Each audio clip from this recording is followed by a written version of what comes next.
আগে ছাত্রলীগ ভোট কেন্দ্র দখল করত, ছাত্র দলের ভিপি প্রার্থী জোর করে ভোট কেন্দ্রে প্রবেশ করেছে, যে যেখানে আছেন আপনারা সবাই আসুন, ভোট দান করুন, ছাত্রদলকে প্রতিহত করুন। ব্যাপারটা ওরকমই ছিল এক প্রকার। আমাদের উপরে পড়েছে নির্বাচন চলাকালীন সময়, এবং কি যেখানে গঠনতন্ত্রের স্পষ্ট উল্লেখ আছে আমাদের সেখানে যাওয়ার, ভিপি জিএস এজিএসদের সেখানে প্রদর্শনী করার অধিকার আছে।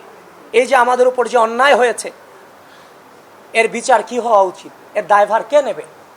এই পরিকল্পিতভাবে প্রতিটি স্তরে স্তরে আমাদেরকে এভাবে বাধার সম্মুখীন করা হয়েছে। শুধু এটা নয়, এই পোলিং অফিসাররা ভোট কেন্দ্রের সামনে 41 জন প্রার্থীকে ভোট দেওয়া তো এটা সহজ কোনো ব্যাপার নয়। 41টা ব্যালট পেপার কি কোনোভাবেই মনে থাকবে না।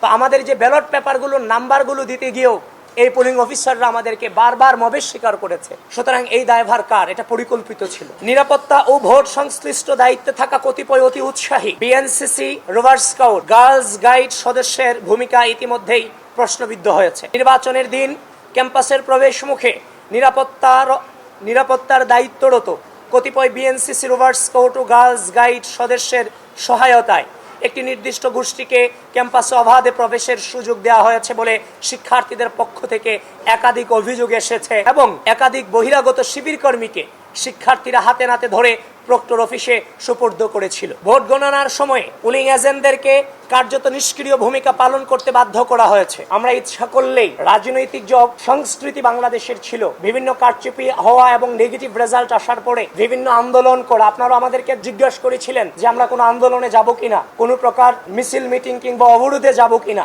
আমরা বলেছি আমরা প্রক্রিয়া অনুসরণ করে আমরা সামনে এগুচ্ছি, অতি দ্রুতই আপনারা আমাদের অবস্থান সম্পর্কে জানতে পারবেন। সুতরাং আমরা কিন্তু পূর্বের রাজনৈতিক সংস্কৃতি থেকে বেরিয়ে এসে ধৈর্যের পরিচয় দিয়েছি এবং একটি প্রক্রিয়া অনুসরণ করে বিশ্ববিদ্যালয় প্রশাসনের সাথে এবং আপনাদের সম্মুখে আজকে আসা সম্পূর্ণ প্রক্রিয়া অনুসরণ করে আমরা এখানে এসেছি। এজন্য বাংলাদেশ জাতীয়তাবাদী ছাত্র দলকে আমি ধন্যবাদ জানাতে চাই যে তারা ধৈর্য ধারণ করেছে এবং পূর্বের যে রাজনৈতিক সংস্কৃতি সেটা থেকে বেরিয়ে এসে নতুন বাংলাদেশের নতুন রাজনৈতিক সংস্কৃতি প্রচলনে তারা গুরুত্বপূর্ণ ভূমিকা রেখেছে। বারবার সংশ্লিষ্ট কর্তৃপক্ষকে অবগত করে সমাধানের অনুরোধ করলেও তারা কোনো কার্যকর পদক্ষেপ নেননি, বরং ইচ্ছাকৃতভাবে কালক্ষেপণ করে চলেছেন, যার ফলে ডাকসু হল সংসদ নির্বাচন 2025 ইতিহাসের পাতায় একটি নেতিবাচক প্রশ্নবিদ্ধ নির্বাচন হিসেবে ঠাঁই পাবার দিকে এগিয়ে যাচ্ছে বলে আমরা মনে করি। গণতান্ত্রিক মূল্যবোধের ধারক বাহক যে সংগঠনের সকল পর্যায়ের নেতাকর্মীদের সুদীর্ঘ সংগ্রাম ও সর্বোচ্চ আত্মত্যাগের উপর ভিত্তি করে বাংলাদেশ গণতান্ত্রিক পুনরুজ্জাগরণের দিকে এগিয়ে যাচ্ছে,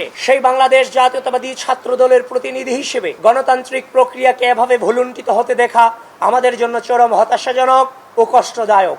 আমরা তারপরও আশা রাখবো যে ঢাকা বিশ্ববিদ্যালয় প্রশাসন গণতান্ত্রিক মূল্যবোধের অন্যতম স্তম্ভ স্বচ্ছতা ও জবাবদিহিতার পথে ফিরে এসে উপরোক্ত অনিয়ম এবং অসঙ্গতি সমূহের বিষয়ে যথাযথ তদন্তপূর্বক সকলের সামনে সত্য উন্মোচন করবে।